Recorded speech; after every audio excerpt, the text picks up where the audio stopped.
Welcome back to an Around the 412 exclusive. I'm Tyler. With me, as always, is my co-host Smitty. Be sure to go give us a follow on all of our social medias at Around the 412 and check out the links in the description of each and every show. But let's get right into it. This morning, we are joined by Steelers running back Alfonzo Graham. Alfonzo, what's going on, man? Thank you for coming on. We appreciate having you come on and be willing to do so. So, how you doing? How's life? How you this morning? I mean, whatever. I'm great, man. Blessed to be here. Thank y'all for reaching out and bringing me on here, man. It's a blessing. Yeah, absolutely. And our friend Derek, you were on his channel this past week. I had seen that. It's funny because we didn't even talk about it. Like I put out that you were going to be coming on the show this week, hopefully. And Derek texted me. He's like, bro, I just recorded a YouTube video with him. And I was like, oh, that's great. So I went back and watched that. Obviously, it was a great conversation. Some of the conversations probably is going to overlap, but I did watch it so I could get some different things to talk about. But like your journey, man, like normally the first thing that we talk about with people when they come on here is their draft day story, because it's always so interesting and like sitting on your hands, waiting for that call and stuff. For you, a guy that's kind of like, 4 different colleges, just the 1 year in the HBCU before going on draft, you don't have like that draft day story. Your story is very different. So let's just dive into that a little bit. I mean, how would you describe your journey from that first day at JUCO to where you are now, with the Steelers? Just an adversity. I label it as a adversity vacation for me.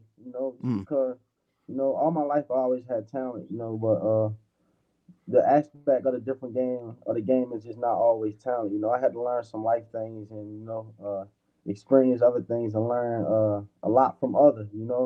So just coming out of high school, my freshman year, Arizona Western, number 2 junior college, ranked. It was a cool experience, just getting away on the other side of the country, coming from Baltimore. Being there, it was a kind of a struggle, coming out of junior college, not really having scholarships, not dorms.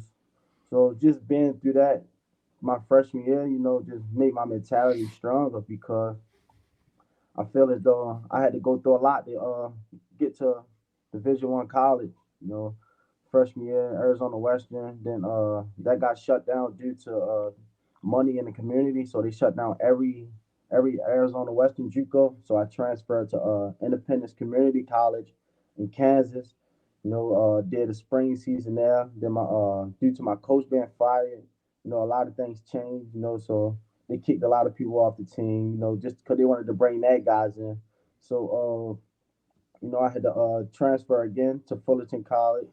They gave me an opportunity to come there and play a season there, get my AA degree, and then COVID had hit. I had a couple offers, but COVID hit. Messed up a lot of recruiting and nationwide. So I just took the opportunity to walk on back home at Morgan State, and because I was close to my family, COVID was going on. So I just said I'll walk on to Morgan State, because nobody else is giving out scholarship money because other players had an extra year to play because of COVID. So I just took the opportunity to walk on to Morgan State. Was probably one of my best things I ever did because a lot of people told me growing up, you just want to be that big fish in a small pond. So Mm-hmm. just going to Morgan State with a Division 1 opportunity and be able to put my talents on that platform was a great journey after all that I've been through. I'm blessed to be here, and I'm glad that I actually did went through all the things because I learned a lot. That's just bigger than football. It made my mentality great. It's been something. Like at every stop that you said, there was something that happened before the next one. So it's just adversity along the way. But I think to your point, when you joined and the first thing you said was, it was a blessing. There you just said it was a blessing to go through all that and having that mindset. I think it's like special because for you, obviously, like in the position you're, I'm going to tie this in with football too, but I think it's just a good mindset for life. I think when you look at on the Steelers roster, obviously, you have Najee Harris and you have Jaylen Warren. When you're talking about trying to be a third running back to make the roster, there's got to be something that pops. Obviously, you can run the ball, you can catch the ball, but the mentality that you have too, your willingness to do whatever to help out a football team, that's what you need in order to make this roster. And that's why I think that, you're gaining so much buzz. I don't know if you've seen it, but having friends that are literally around the team every day, like people are talking about you being one of the stars so far of the spring for the Steelers, which is obviously great. You don't want your head to get too big, but those things are being talked about right now, Alfonso. And I think that it's because of that mindset that you have and just, playing with that chip on your shoulder at all times and just taking the journey for what it's been. So it's obviously been great to see. I wanted to ask you though, okay, so you go through that time, and then being, obviously an undrafted guy, when did you get that phone call? And was it only the Steelers you had heard from, or did you hear from some other teams as well with interest? Well, I actually did the Ravens local day. Ravens was Okay. heavily anxious, but they chose a different running back over me. And then, the Steelers gave me a call actually a day before, rookie mini camp. Just saying, and it was a tryout actually. Just come Mhm. try out. So once I got that call, I just like, I can't. Once I get here, I'm not leaving. And I'm leaving here with some. So then I got that blessing. Got the contract. Ever since I've been here, ever since May 11th, I've been in Pittsburgh. Just living the dream and working and getting better every day. Dude, the Ravens picked a running back over you. Is everybody just trying to stack chips on your shoulder or something right now? Yeah, for That's sure. and that's your hometown team that plays in the same division as the team that you're on. I mean, this is This is going to be about to be quite a story, crazy. man. About to be Yeah, crazy. and I mean this journey that you've had, and I think it prepares you for the unsureness and then the unpredictability of like being an undrafted player, because it doesn't always like work for everyone. Some people make it, some people don't. But it sounds like you have the mentality to not only have the desire to make it, but also you understand based off of your college your college history that not everything is certain, and so you have to go with it with that mentality. So I think that not only college prepared you for the football side of it, but just for the hard decision making side of it as well, and that it's a hard road to make that 53-man roster. But I think that you're in a great spot right now. I mean, like Smitty said, we've been hearing your name a lot, and I think that's an exciting thing for you. And I wanted to ask you, what are some things that you've experienced so far in your short stint with the NFL that college helped you prepared for? Or maybe different colleges, like because you went to 4 of them. What are some things that you had in college that prepared you for the NFL? Just being coachable, my work ethic, and just being open to being a good teammate, being not being selfish, and just and then the vets, around just helping the young guys, and just me coming to pick that brain, that just helped me create bonds, coming from a lot of different colleges, it helped me like adapt to other like cultures, how other people, because everyone don't move the same, everyone don't do everything the same. So just being reasonable and understanding of the next person, that just helped me a lot to be a great teammate. That's great. And you talked about being a great teammate, leaning on some of the veterans. I mean, they're still young dudes themselves, but Najee and Jaylen Warren in that running back room, what has your relationship kind of been like with those guys? I'm actually working on building a relationship now. But no, it's been great. Just giving me advice. Tips on how to be a pro. And just one thing that I actually like. Just being on top of me, and holding me accountable as far as my drills and how I do things. Certain things on the field. Just them being there and putting it to my head how to do this the right way. I really appreciate that, and it just, it's a blessing to have them guys in that room, and not and for them not to be selfish, because we all young, they Najee his third season, Jaylen his second, and just for them to be able to connect with me and understand and help everyone else in the room, it's a great room that I'm in. Yeah. So I try to do this in like a timeline manner, but I'm sorry, we got to take a step back because I'm on your page here for Morgan State. You had a game with 203 rushing yards. Yeah. How many times did you touch the ball in that game? I think I had the ball 20 times. Yeah, 20 times. So like 10 yards a pop. That's 10 ridiculous. yards a pop. So what was, I mean, obviously, you've always had the talent, but what was it about that final year at Morgan State that you think like everything just kind of clicked and came together? Because Morgan State, I had a lot of adversity there that a lot of people don't really know about. Junior year, coming in from Fullerton, with my AA degree, never failing the class, and coming in with a 3.0 GPA, and then getting told, 2 days before my big game in my junior year, getting told that I got to miss the first 5 games because my junior college credits didn't come into Morgan and get me accepted, so I had to submit a letter to the NCAA.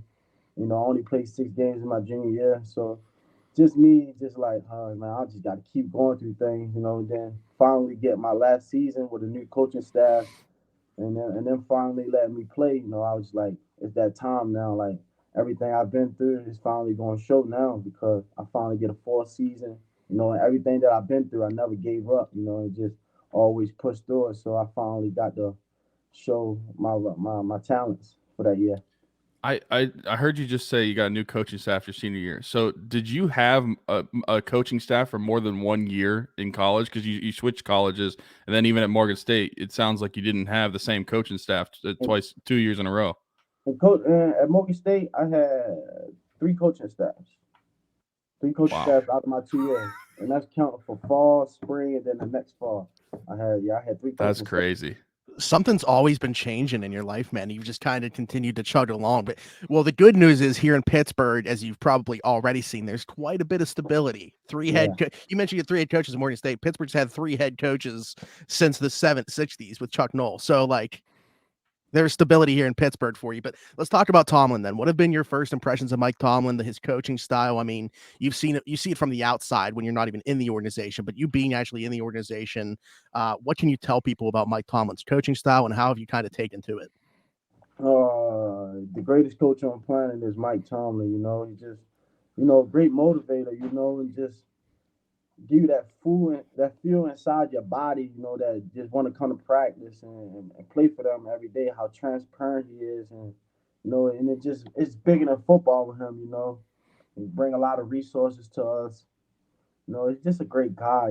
Just my month being with him, it's been amazing, and I can tell that I see why he's labeled as one of the greatest coaches in the NFL, just from how he move and how he communicate, motivate, and just be himself, just every day and transparent, once again, and just connect with the players. It's always great to have somebody like that around. I think that's always like the first thing is people talk about the transparency, like whether you want to hear it or not, it's the truth that you're always going to get from Mike Tomlin, and the player has to appreciate that. You talk about, Tyler brought up you being ready for all the adversity that the NFL brings. I mean, there's guys, that are like on the chopping block in their careers to be coming to an end for different reasons or whatever like that. And Mike Tomlin, he's not going to sugarcoat anything. There's a fine line between the business and the football aspect. And everybody, I think, always appreciates the transparency that Mike Tomlin brings in his approach. I wanted to ask you something else about the Steelers specifically and Mike Tomlin's approach specifically and just the coaching staff in general. Obviously, you working with the running backs coach, Eddie Faulkner. Eddie Faulkner recently put out a quote about you in a story that I saw, just in terms of like basically saying he knows that you're going to make it because of your mindset. What has your relationship been like early on, in the month plus that you've been working with Eddie Faulkner? Just learning.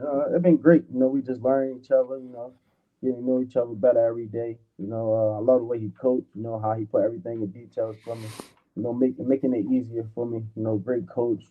Yeah, but every day, we just growing our bond every day, getting to know each other more. But definitely a great coach, and that's another coach that just help you with more than football too, You lean on with other resources, get great advice, so that's another great person to have around.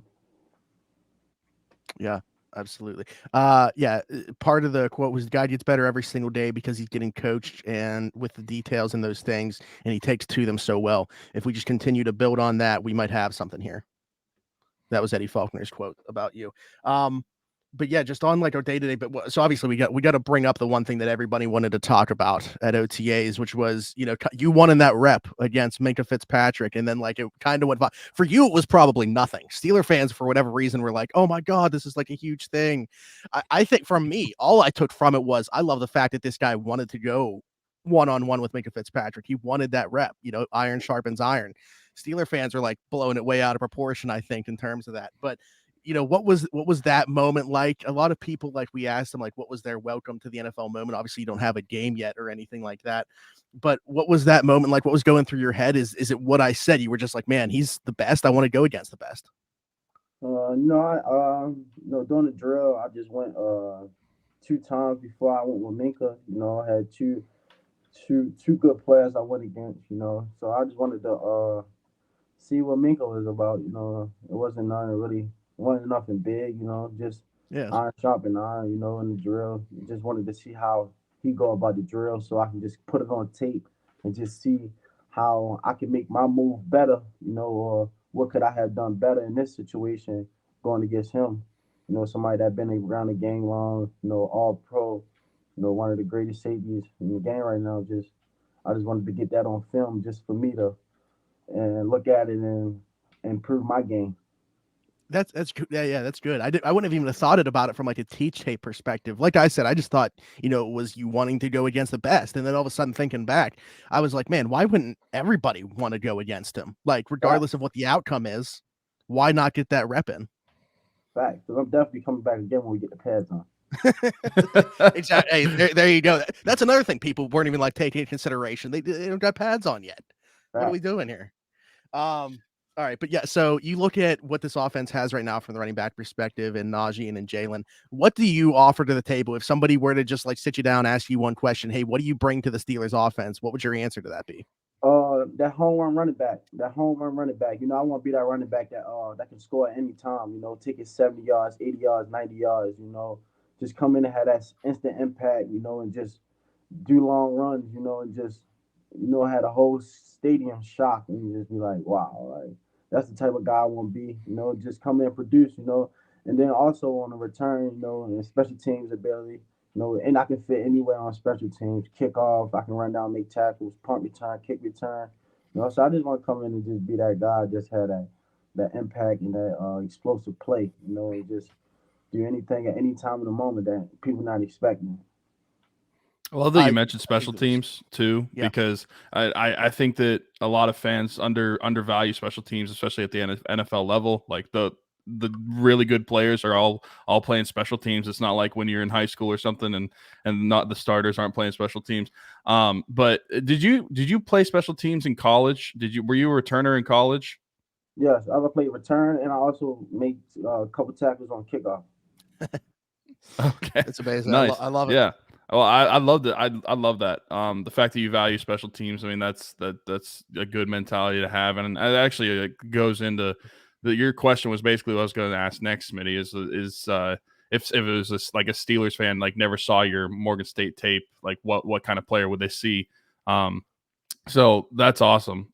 But continuing with like the offense conversation, looking at the offense outside of running backs, what do you think? Because we've talked about it as from a fan perspective, from the Steelers bringing in some new faces on the offensive line. You're obviously running behind that offensive line. So what do you see, and how do you think the offensive line has looked for the Steelers in your short stint with them? I can't really like speak on that because I'm new, and I haven't in the past I really haven't how the line looked last year or haven't had any updates about it. But I can tell you this, man, that's a great group and how they move. They move as one. That's what I see a lot. They communicate. They do a lot of things together. They is together. So that plays a big part in how you can play on the field. And on the field, ain't a lot of mental errors. They just been out there. Running around, looking good. In shape. It looked great out there. Just for me coming from Morgan State and then seeing them big fellas up there. It looked amazing to me to run behind them. So, but no, we looking good. On the offensive line. Even though I'm new, I can't really say too much because I haven't been around. But from the looks of it, we looking great. And that's a great group. They all like brothers. So if they keep it like that, man, we should be great. I think that's the most important thing. Like mentioning, like forget everything else. That's the only thing that I care about at this point is the tightness of the group. You look back at like when the Steelers had a really good offensive line with the days of Martise Pouncey, David DeCastro, Ramon Foster, et cetera, et cetera. You're talking about a group that really wasn't the individuals. They all were just one person. Basically, like that's how close and tight knit they were. If this group can develop that chemistry and that camaraderie, like obviously you have to have the talent too, but those things go hand in hand as much of each other when it comes to the offensive line specifically. They just got to be so much in cohesion. So obviously love to hear that. I do want to say, just kind of jumping back to you being like the home run hitter back, that was kind of my first thought too, because nothing against Najee and Jaylen, love them too, those two as players and everything like that. But the Steelers have kind of been missing the element that you're talking about for quite some time now, and your ability as a home run hitter. Is that due to, obviously, you know, you have the skill set to do so, but was there a running back growing up that you kind of watched that had that ability that made you want to kind of embody that, or where does that come from? I actually watch, Chris Johnson is one of my favorite running backs. I want to be just like that, I want to be better actually. Just for him to have that impact, just to score anytime on the field. I feel like I can do that. I feel like I have the speed, the vision, and the patience to do that running behind that big offensive line that we got. I feel like I can do that home run running back. Gotcha. And you mentioned, you want to be better. So let's just jump right into what kind of goals do you have set out for yourself, at least at this point? I mean, obviously, like first things first, you want to make the Steelers 53-man roster. But like as we sit here today, what other goals are on your mind at this point in time? Well, I don't really have no stat goals right now, because I'm young, I just want to come in, produce, help the team get over that hump, and just play my part, Like I said, be that home run running back. Of course I want to score a lot of touchdowns this year or being that home run running back, a lot of long run touchdowns. That's another goal. But I don't have no set goal for yardage right now. I just want to get acclimated to the game, help my team, any way it been. In any way I can, with returning, special teams, tackling, it doesn't matter with me. So I don't really have no goals right now. I just want to come in, make the 53. And then I get my opportunity. Anytime I get the opportunity to touch the ball, I want to be in that touchdown. So that's my goal. So is it fair to say your goal for 2023 as we sit here right now is just to be a Pittsburgh Steeler when the season opens up? Be a Pittsburgh Steelers, produce, get to the Super Bowl. That's it. Love it. People are going to love to hear that. People are going to love to hear that. I want to ask you, Tyler, you might have some other stuff, but really the two things that I still have on here kind of aren't football related. I actually joined an Instagram live that you had going, and you were like talking about playing Fortnite and trying to get some fans in there and stuff. So along with that, I was going to ask you what other hobbies you have outside of playing football. I like to play the game. I'm starting to enjoy nature more. Since I'm around a lot of water. A lot of rivers and trails. Sometimes I go on the trail. Just to enjoy the nature. Sit on the bench sometimes, look at the water, just vibe. But that's the only thing is right now. Just play the game, enjoy nature. Keep my mentality right, and just living the dream. That's the only thing. Got it. Tyler, do you have anything else? Because I want to make sure Well, this is I mean, people who have been listening to the show for a long time and other interviews that we've had, I feel like it's very obvious of a question that I'm going to ask. So being in Pittsburgh, you haven't been there a ton amount of time, but what's some of your favorite food spots have you had, or have you literally explored some food spots around Pittsburgh? I haven't yet. I haven't. I need to while we on break. But I have just been eating from the calves. But I haven't experienced any food yet. That's that. I haven't. Okay. All right. Okay. We'll shoot you some recommendations. I need some recommendations though. I need some recommendations. We'll shoot you some recommendations, and then also once we post this and people hear that, people aren't even going to care about anything else that you said. Probably they're just going to be tweeting you recommendations. It won't matter about football at that point. Yeah, it'll just be like you need to here, like because there's so many spots in Pittsburgh that people love. In the one place Tyler is going to tell you, or I thought would have told you already, was going to be Pepe's, which is a sandwich shop in Pittsburgh that is very notorious. Everybody knows about Primanti's. Like, I'm sure you've heard that. But Pepe's is the spot. It's different. It's a different kind of sandwich. Man, he's writing it down. It's a different kind of sandwich. It's not like what you think of with Primanti's where you got like the fries on the sandwich and all that. It's more of like hoagies, like subs. But they can be served hot or cold depending on what you get. But they do have a sandwich named after Ben Roethlisberger. It's the number 7. So we'll recommend that if you do go there. It's a good. Well, that's the one also, I get. What's the one you get? I get the New Yorker. Okay. Yeah, it's kind of like a steak one, but yeah. So we recommend those two, the New Yorker and the number 7. Those are some good sandwiches. You can get some Cajun fries with that. Also bring cash because they only take cash. Or there's an ATM in there, but but save you the surcharge. Sorry, I saw you pull out that pen. We didn't mean to give you homework coming out of this episode, but I need that. I'm gonna try a new place today, actually, since I got some free time. Ooh, okay. All right. And last thing that I want to ask you, actually, it's not even really asking you. What is one thing, Alfonzo, that you want the fans of the Pittsburgh Steelers to know about you? You're gonna get my best each and every Sunday. I'm gonna produce for sure. I'm ready.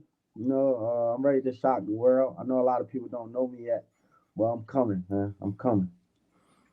I love it. And on that note, love to hear that. It's a great way to get out of here. Alfonzo, we can't thank you enough for joining us on this special edition episode of Around the 412. We actually already put out our podcast earlier in the week, but this will go up exclusively on its own. Alfonzo Graham, Pittsburgh Steelers running back, ready to make his mark on the NFL. Thanks again for joining us, Alfonzo. Thanks, everybody, for tuning in. Be sure to like, subscribe, follow Alfonzo on his social media. I will put that in the description as well.